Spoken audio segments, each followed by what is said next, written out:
बिस्मिल्लाहिर्रहमानिर्रहीम। अस्सलाम वालेकुम स्टूडेंट्स कैसे हैं आप सब लोग? ठीक है। तो स्टूडेंट्स, आज का जो हमारा टॉपिक है वो है static data members. Static data members क्या होते हैं, मेंबर फंक्शंस क्या होते हैं, ये आपको मैंने पहले भी बताया हुआ है, ठीक है। लेकिन इसको डिटेल में आज डिस्कस कर लेते हैं। स्टैटिक कीवर्ड क्या होता है, किसी चीज़ के साथ स्टैटिक का कीवर्ड लगाने के साथ बाद उस मेंबर फंक्शन के ऊपर, उस डाटा मेंबर्स के ऊपर क्या क्या इफेक्ट्स जो है वो इम्प्लीमेंट होते हैं। तो सबसे पहले हम देखते हैं static data members। ठीक है, a type of data member that is shared among all object of a class is known as static data member। वो डाटा मेंबर जो शेयर करता है, डाटा मेंबर जो शेयर करता है all objects of a class is called static data member. Static data member जब भी आप यूज करेंगे तो उसके लिए आपको, मतलब स्टैटिक का मतलब है कि आपका डाटा मेंबर जो है फिक्स हो गया है, कांस्टेंट हो गया है, फिक्स हो गया उस चीज के लिए। The static data member is defined in the class with static keyword। जब भी आप static data members को क्लास में डिफाइन करते हैं तो आपको static keyword से static data member डिफाइन करना पड़ता है। When a data member defined as static, only one variable is created in the memory even if there are many objects of that class। जब भी डाटा मेंबर स्टैटिक होगा तो एक ही variable जो है वो मेमोरी में क्रिएट होगा if there are many objects of that class। A static data items is useful when all object of the class same class must share a common item of information। The characteristics of static data member are same as normal static variable। जो characteristic है static data members के वो same है जैसे आप normal static variable के होते हैं। तो हम स्टैटिक डाटा मेंबर्स को डिस्कस करते हैं। पहले मैं आपको विजुअल स्टूडियो ओपन करके स्टैटिक डाटा मेंबर्स को बनाना बताता हूँ कि स्टैटिक डाटा मेंबर्स क्या होते हैं। Is it clear? तो स्टैटिक डाटा मेंबर्स को हम इम्प्लीमेंट भी करते हैं, साथ साथ इसके ऊपर प्रोसेस भी करते हैं और इसको भी देखते हैं कि स्टैटिक डाटा मेंबर्स को आप किस तरीके से कॉल कर सकते हैं। ठीक है, उसी तरह हम अभी आगे थोड़ा से और स्टडी करते हैं इसको, स्टैटिक डाटा मेंबर्स को। Static data member, it is visible only in the class in which it is defined, but its lifetime, वो सिर्फ उसी क्लास पे डिफाइन होते हैं जिसमें ये डिक्लेयर या डिफाइन किए जाते हैं। और इसका लाइफ टाइम क्या, start when the program start its execution. जब प्रोग्राम स्टार्ट होता है तो स्टैटिक डाटा मेंबर्स की स्टार्ट हो जाती है, एग्जीक्यूशन स्टार्ट हो जाती है, and when the entire program is terminated. और जब एंटायर प्रोग्राम एंड होता है तो स्टैटिक डाटा मेंबर्स भी जो है वो एंड हो जाते हैं। It is normally used to share some data among all objects of a particular class. इसको शेयर करने के लिए यूज किया जाता है ऑब्जेक्ट्स ऑफ अ क्लास के साथ डाटा शेयर करने के लिए हम स्टैटिक डाटा मेंबर्स यूज करते हैं। The main difference between normal data member and static data member is that normal data member और स्टैटिक डाटा मेंबर्स के अंदर फर्क क्या होता है, ये चीज हम डिस्कस करते हैं। Each object has its own variable of normal data member. Her object जो है, जो हर ऑब्जेक्ट होता है नॉर्मल डाटा मेंबर्स का, ठीक है, हर नॉर्मल डाटा मेंबर्स का है कोई ना कोई ऑब्जेक्ट होता है, has owns variable of normal object, ठीक है। On the other hand static data member is share among all object of the class. बल्कि स्टैटिक डाटा मेंबर जो है वो शेयर किए जाते हैं all objects of the class. हर ऑब्जेक्ट के साथ आप स्टैटिक डाटा मेंबर्स को शेयर कर सकते हैं। Only one location is created by for static data members that is share among all objects. सिर्फ एक लोकेशन डिफाइन की जाती है स्टैटिक डाटा मेंबर्स की। अब हम स्टैटिक डाटा मेंबर्स क्रिएट भी करते हैं, ठीक है, और इसको देखते हैं कि इसके इम्पैक्ट्स क्या क्या है, इसके क्या रिजल्ट्स हमारे पास आते हैं स्टैटिक डाटा मेंबर्स। ठीक हो गया। तो सबसे पहले हम क्या करते हैं, न्यू प्रोजेक्ट। न्यू प्रोजेक्ट में हम सबसे पहले एम्प्टी प्रोजेक्ट करते हैं। एम्प्टी प्रोजेक्ट में जाके हम यहाँ पे क्लिक करते हैं स्टैटिक डाटा मेंबर।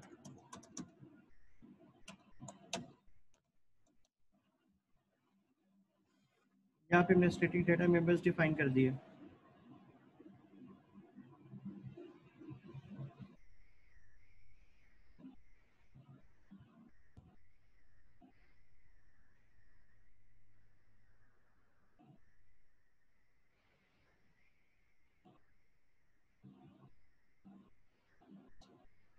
यहाँ पे स्टैटिक डाटा मेंबर डिफाइन करने के बाद हम इसमें कंपाइलर ऐड करेंगे, कोड एडिटर। राइट क्लिक करके प्रोजेक्ट के ऊपर हम ऐड करेंगे। ऐड करने के बाद न्यू आइटम, न्यू आइटम्स करने के बाद हम C++ कंपाइलर ऐड करेंगे। अब इसमें इसको स्क्रॉल करके जूम किया, हैश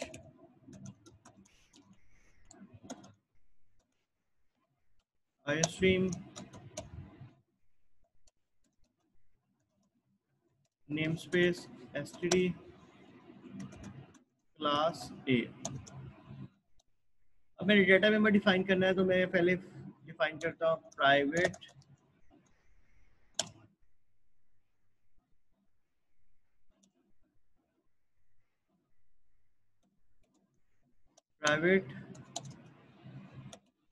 इंट ए।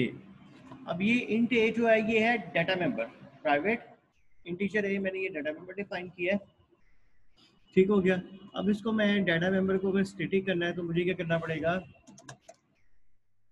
ये स्टैटिक डाटा मेंबर, इसके साथ स्टैटिक का कीवर्ड लगाऊंगा तो ये क्या हो जाएगा, स्टैटिक डाटा मेंबर। तो ये स्टैटिक डाटा मेंबर मैंने डिफाइन किया है। अब इसके बाद हम अपने ये जो है वो स्लाइड्स पे आते हैं और उसके बाद देखते हैं difference between normal and static data member. Objects with 3 normal data members, her 3 normal data members के साथ क्या है, हर डाटा मेंबर के साथ उसने एक ऑब्जेक्ट डिफाइन किया, object 1 with 3 normal data member, object 2 with 3 normal data member, object with 2 normal data members and 1 static data member. ये क्या है, ऑब्जेक्ट विद 2 टोटल में normal data member and 1 static data member. तो static data members का फायदा ये होता है कि आप थ्रू आउट द क्लास उसको शेयर कर सकते हैं, थ्रू आउट द क्लास आपको उसको डिस्ट्रीब्यूट कर सकते हैं, शेयर कर सकते हैं स्टैटिक डाटा मेंबर में। इसमें उसने ए बी और एन क्या बनाया हुआ, object 1, object B1, object B2, A B और एन, ठीक है। सेम इन द सिनेरियो इसमें भी उसने ऑब्जेक्ट B1 ए और बी और ऑब्जेक्ट B2 ए और बी, तो उसने क्या किया है, जो ऑब्जेक्ट एन है इसको शेयर कर दिया है। फॉर एग्जाम्पल मैं आपको ड्रा करके दिखाता हूँ, ऐसे आपको समझ नहीं आ रही होगी। तो इसके बाद जो है वो ये देखें, ये ओके,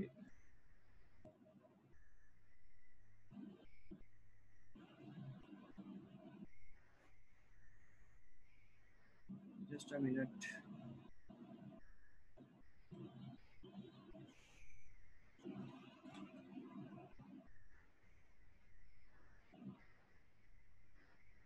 इरेज कर देते हैं इसको।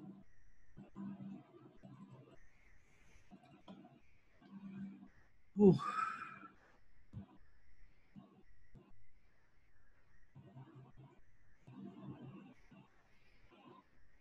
यहाँ पे क्लियर ऑल माय ड्राइंग्स कर रहे हैं और उसके बाद भी उतना ही हो रहा है ये, ठीक है। अब बस इसको छोड़े, आप मैं आपको दिखाता हूँ यहाँ पे एनिमेशन करके, बस इसको फोकस करें, व्यू करें। ये देखिए यहाँ पे ये चीज और यहाँ पे ये चीज, इसमें इसने क्या किया हुआ है, एन ऑब्जेक्ट बनाया। फॉर एग्जांपल एन ऑब्जेक्ट है, ये हर ऑब्जेक्ट B2 के साथ अलग है, ऑब्जेक्ट B1 के साथ अलग है। लेकिन इस सिनेरियो में देखें, ये जो इसने ऑब्जेक्ट बनाया हुआ है, ये जो इसने ऑब्जेक्ट बनाया हुआ है ये किसके साथ है, सेम है। ये देखें यहाँ पे इसके साथ और यहाँ पे इसके साथ, इन दोनों का एक ही सेम उसने बनाया हुआ है। वो क्या चीज है, ये चीज है, उनका सेम उसने बनाया हुआ है, इस चीज को बनाया हुआ है। अगेन मैं आपको इसको लिबरेट कर देता हूँ। ये देखें यहाँ पे उसने इसका एंड देन इसका सेम इन द सिनेरियो, इसका इसका और इसका एक ही ऑब्जेक्ट बनाया हुआ है, ऑब्जेक्ट B1 और ऑब्जेक्ट B2, और इसको एक ही डायरेक्शन में कॉल कर रहा है, किससे, एन से। किससे कॉल कर रहे हैं, एन से कॉल कर रहे हैं, ठीक है। लेकिन इस सिनेरियो के अंदर उन्होंने इस क्लास का और इस क्लास का, इसका अलग अलग से आप कॉल कर रहे हैं यहाँ पे एन, ये देखिए इसको अलग अलग से कॉल कर रहे हैं। सेम इन द सिनेरियो इसको भी आप अलग अलग से कॉल कर रहे हैं। लेकिन स्टैटिक के अंदर आप एक ही ऑब्जेक्ट के जरिए दोनों क्लासेस को कॉल कर सकते हैं। आप एक ही ऑब्जेक्ट के जरिए दोनों क्लासेस को शेयर कर सकते हैं, ऑब्जेक्ट को और डाटा मेंबर को शेयर कर सकते हैं, उनको मतलब कॉल कर सकते हैं। तो यहाँ पे क्या है जी, एक ही डाटा मेंबर है और एक ही डाटा मेंबर के अकॉर्डिंग जो है वो सारी क्लास को वो कॉल कर रहे हैं। तो शेड के अंदर आप एक ही डाटा मेंबर के अकॉर्डिंग दोनों क्लासेस को, दो डिफरेंट ऑब्जेक्ट्स को या क्लास के अंदर शेयर किया जा सकता है। डाटा मेंबर को डिफरेंट कैटेगरीज में, उसको डिफरेंट सिनेरियोज में यूज किया जा सकता है। Is it clear? इसके बाद आगे चलते हैं, ठीक है।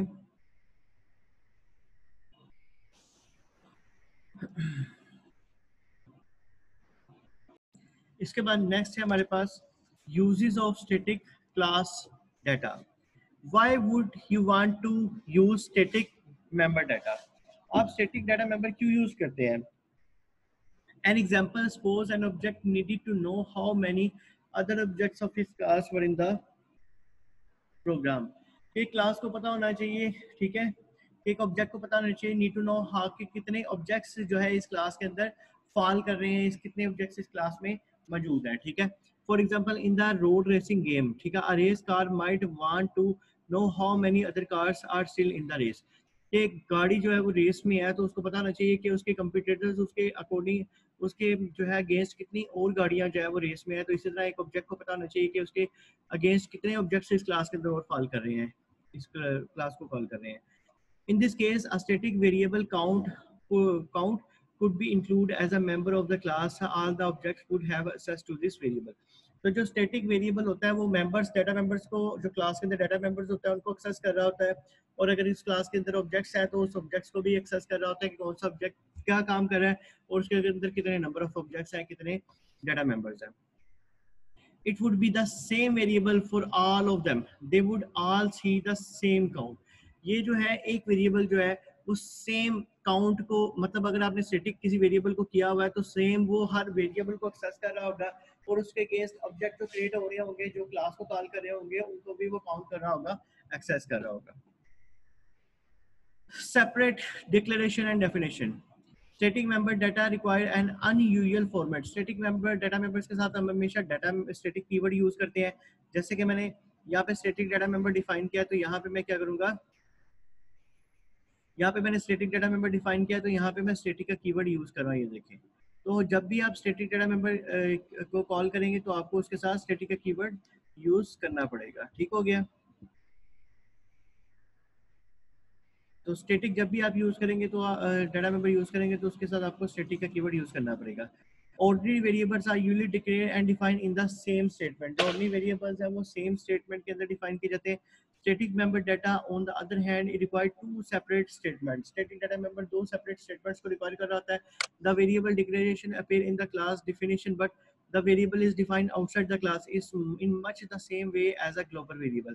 जब भी आउटसाइड ऑफ द क्लास आप वेरिएबल्स को डिफाइन करते हैं, डिक्लेयर करते हैं, तो वो एज अ ग्लोबल वेरिएबल के तौर पे काम कर रहा होता है. आपने अगर स्टैटिक डाटा मेंबर डिफाइन किया है, ठीक है, और आप क्लास को कॉल करना चाहते हैं, फंक्शन को कॉल करना चाहते हैं, तो स्टैटिक है तो आपको जो फंक्शन डिफाइन करना पड़ेगा वो भी आपको स्टैटिक ही डिफाइन करना पड़ेगा. Why is this two part approach used? If static member data were defined inside the class, it would be violate the idea that a class definition is only a blueprint and does not set aside any memory. अगर आप class के अंदर static data member define कर रही हैं तो इसका मतलब ये है कि आप क्लास के अंदर जो मेंबर फंक्शन भी डिफाइन करें वो भी स्टैटिक होना चाहिए.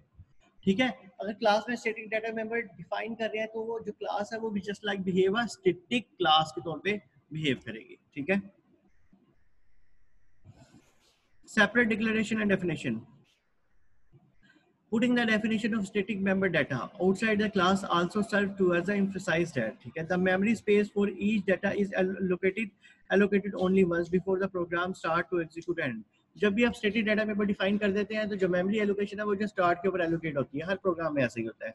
One static data member is accessed to by an entire class. Each class object not have its own version of the variable and it would with ordinary member data. जब भी आप static data member जो है class के अंदर define करते हैं तो उसको जब भी आप फंक्शन के अंदर एक्सेस करेंगे तो आप with the help of static function को बनाएंगे और फंक्शन स्टैटिक करेंगे तो उस डाटा मेंबर को एक्सेस करेगा, अदरवाइज वो एड डिस्प्ले करेगा. In this way static variable is more like a global variable. जब भी आप किसी वेरिएबल को स्टैटिक कर देंगे तो वो एक ग्लोबल वेरिएबल के तौर पे काम करेगा, क्योंकि जो जब जिस चीज में भी यूज करेंगे आपको उसको स्टैटिक करना पड़ेगा. करेंगे तो वो आगे कंपाइल करेगा, एग्जीक्यूट करेगा. Write a program that count the number of objects created of a particular class. यहाँ पे ये दिया हुआ है, उसने सबसे पहले क्या दिया हुआ है, स्टैटिक इंट एंड दिया हुआ है. उसके बाद उससे क्या किया है, एक प्रोजेक्ट ऑब्जेक्ट बनाया याहू. ठीक है, यहाँ पे मैं आपको अगेन डिफाइन कर देता हूँ एनोटेट करके सिंबल्स के जरिए. यहाँ पे सबसे पहले उसने क्या किया है, एक क्लास बनाई है, ये क्लास बनी हुई है. उसके बाद क्या हो रहा है, प्राइवेट एक्सेस स्पेसिफाई डिफाइन हुआ है. उसके बाद क्या चीज़ है, यहाँ पे एक स्टैटिक डाटा मेंबर डिफाइन किया गया, उसके बाद यहाँ पे क्या किया है, पब्लिक डिफाइन किया हुआ है। पब्लिक के बाद यहाँ पे फंक्शन बनाया, फंक्शन के साथ उसने उसके अंदर इंक्रीमेंट कर दिया किसको, स्टैटिक मेंबर को, ठीक है, जस्ट इंक्रीमेंट कर दिया। उसके बाद वॉइड शो किया, वॉइड शो करने के बाद यहाँ पे उसने उसको क्या किया है, कॉल करा है, सी आउट कर रहा है, सी आउट करने के बाद यहाँ पे एन वेरिएबल कॉल किया और क्लास को क्लोज कर दिया। अब इसका ऑब्जेक्ट बनाएंगे, ऑब्जेक्ट बनाने के बाद हम इसको क्या कर लेंगे, कॉल कर लेंगे। तो ये सारा का सारा प्रोसीजर है, ये सारा का सारा क्राइटेरिया है स्टैटिक डाटा मेंबर डिफाइन करने का और स्टैटिक डाटा मेंबर को फंक्शन के अंदर कॉल करने का, कि किस तरीके से आप स्टैटिक डाटा मेंबर डिफाइन करते हैं और किस तरीके से आप उसको फंक्शन के अंदर कॉल करते हैं। Is it clear? तो आगे देखते हैं। यहाँ पे write a program that count the number of object created of a particular class, के एक क्लास में कितने ऑब्जेक्ट क्रिएट हो रहे हैं, ठीक है, उसको काउंट करना है, ठीक है। तो इसको काउंट करने के लिए सबसे पहले उसने क्या किया है वो देखते हैं। सबसे पहले उसने क्या किया, स्कोप रेजोल्यूशन ऑपरेटर, ये है स्कोप रेजोल्यूशन ऑपरेटर, इसको स्कोप रेजोल्यूशन ऑपरेटर कहते हैं, ठीक है। ये स्कोप रेजोल्यूशन ऑपरेटर यूज करने के बाद उसने क्या किया, नंबर ऑफ जो n है, ठीक है, उसको क्या कर दिया, इनिशियलाइज कर दिया, 0 कर दिया। उसके बाद उसने याहू एक्स कोमा वाई किया है, x dot show Yahoo Z x dot show.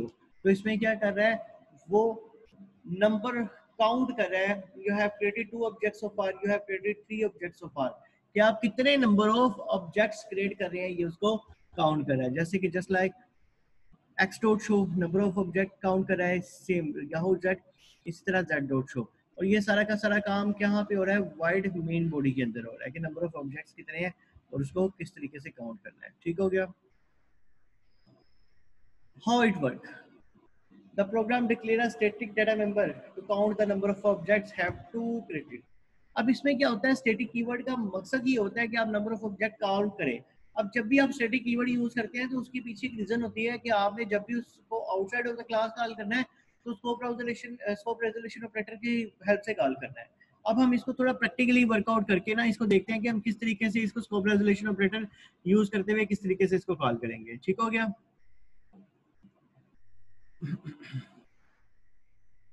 तो यहाँ पे तो मैंने यहाँ पे स्टैटिक डिफाइन कर दिया हुआ है, ठीक है। यहाँ पे मैंने स्टैटिक डिफाइन मेंबर कर दिया हुआ है, इसको आप व्यू कर सकते हैं। अब इसके अकॉर्डिंग मैं मेंबर फंक्शन डिफाइन करता हूँ। मैंने आपको कहा था कि मेंबर फंक्शन में भी आपने स्टैटिक कीज को यूज करना, अदरवाइज एरर देगा। तो मैं पब्लिक में जाता हूँ, पब्लिक में जाने के बाद मैं यहाँ पे फंक्शन बनाता हूँ इंट फंक्शन, ठीक है, और मैं सी आउट कर देता हूँ ए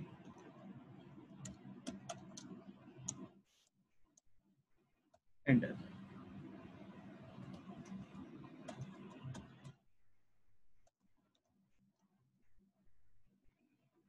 ठीक है।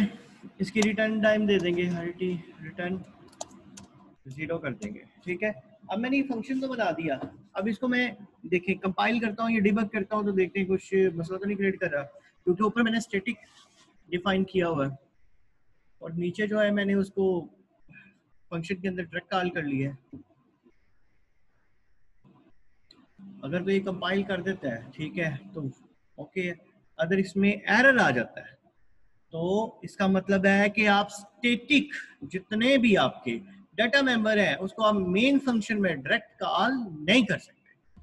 तो हमारे पास एरर आ गया, entry point must be define, entry point must be define, क्या एंट्री पॉइंट डिफाइन करना है। तो ये जो मैंने स्टैटिक किया हुआ है, या तो मैं इस क्लास को स्टैटिक कर दूं, मैंने इस क्लास को ही स्टैटिक कर दिया, ठीक है। अब मैं इस क्लास को स्टैटिक कर रहा हूं तो मैं अब देखता हूं कि यहाँ पे प्रोग्राम मेरा चलता है, डिबग होता है, बिल्ट होता है।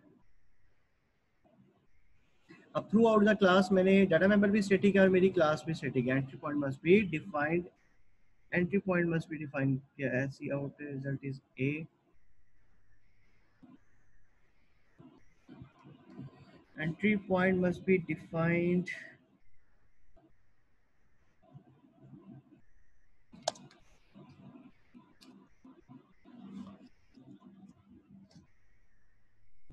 And then build,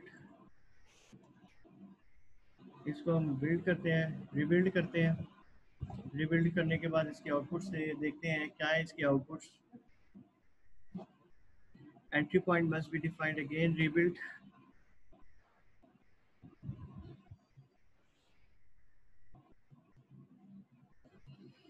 through out the code इसको देखते हैं, क्लास ए डिफाइन किया है, स्टैटिक डिफाइन किया है, इंट ए डिफाइन किया हुआ है,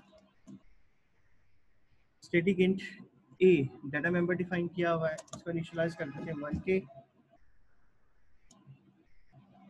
एंड देन बिल्ड करते हैं इसको।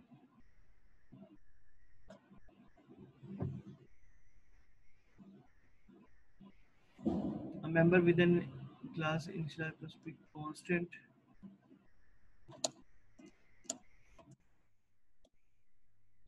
static int a, इसको वाइड करते हैं, वाइड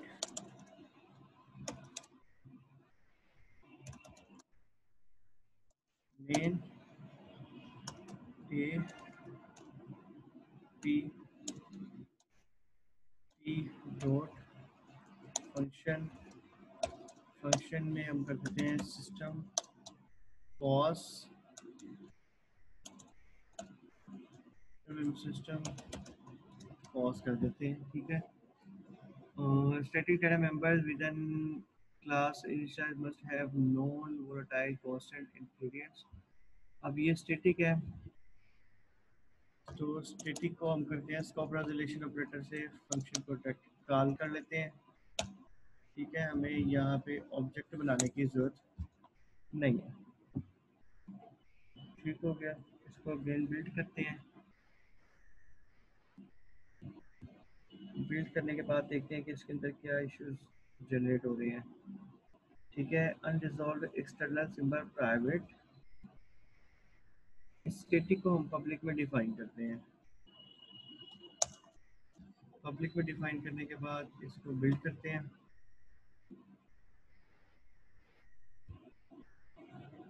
बिल्ड करने के बाद इसके अंदर एरर देखते हैं, कोई एरर आ रहा है। तो एक्सटर्नल अनरिजॉल्व एक्सटर्नल्स, किस चीज़ का है unresolved external, a scope resolution operator, a function, ठीक हो गया। यहाँ पे हम डिफाइन करते हैं इसको outside int a scope resolution operator.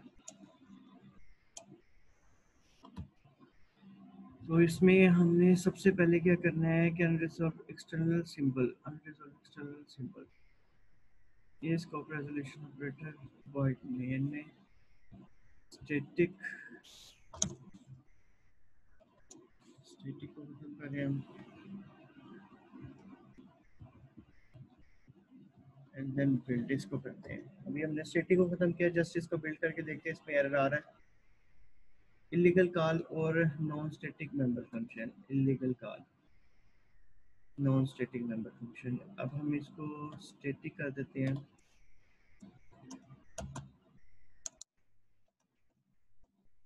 Static, यहाँ से इसको कंट्रोल एक्स करके इधर करते हैं पेस्ट और इसको बिल्ड करते हैं।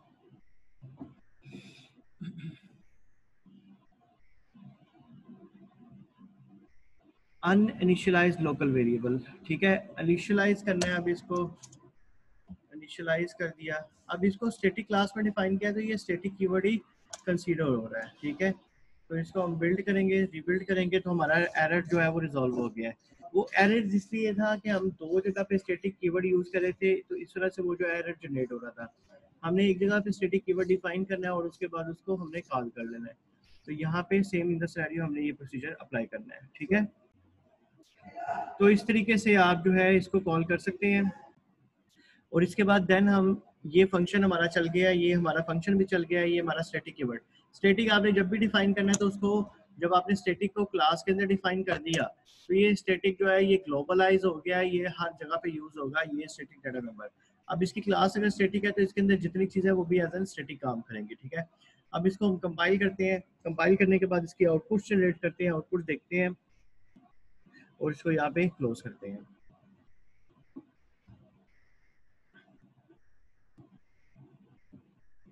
यहाँ पे ये देखिए जी रिजल्ट आ रहा है, रिजल्ट इज 1। तो हमारे पास स्टैटिक के अंदर क्या चीज़ आ रही है, रिजल्ट इज 1 आ रहा है। Is it clear?